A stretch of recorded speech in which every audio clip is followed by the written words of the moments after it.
নমস্কার বন্ধুরা, চলে এসেছি কুকিং টাইম চ্যানেলে। তা দেখুন বন্ধুরা, আজকে আমি বাজার থেকে বেশ বড় বড় সাইজের পুঁটি মাছ নিয়ে এসেছি। বেগুন দিয়ে আলু দিয়ে পুঁটি মাছ দিয়ে তরকারি রান্না করব। তো প্রথমে আমি পুঁটি মাছটাকে কেটে নেব।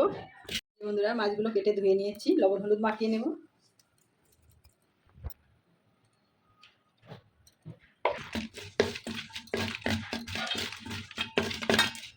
কড়াই বসিয়ে দিয়েছি, সর্ষের তেল দিয়ে দেবো।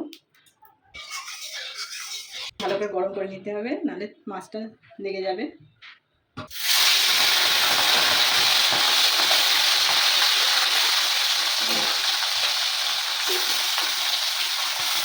এই যে বন্ধুরা, মাছগুলো সব ভাজা হয়ে গেছে। আমি মাছের তেলে একটু তেল দিয়ে দেবো,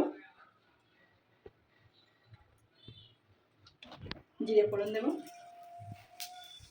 এখানে আদা জিরে লঙ্কা বেটে নিয়েছি, একসঙ্গে দিয়ে দেবো।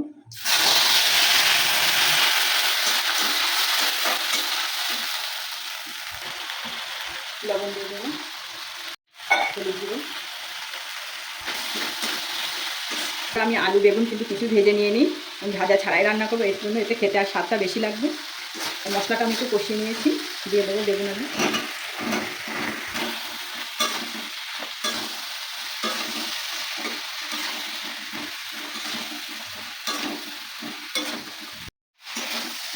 আমি তরকারিটা ভালো করে কষিয়ে নিয়েছি, এবার জল দিয়ে দেবো। বড় মাছের থেকে কিন্তু বন্ধুরা ছোটো মাছ সব থেকে স্বাদটা বেশি লাগে, খেতে লাগে। জলটা অল্পই দেবো, ঢাকা দিয়ে রেখে দেবো। এই যে বন্ধুরা, আমার তরকারিটা হয়ে গেছে। এই যে দেখুন, আলুটা সিদ্ধ হয়ে গেছে। এবার মাছ দিয়ে দেবো।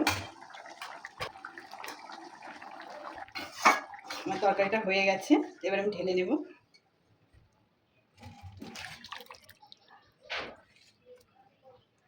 দেশি মাছ একদম।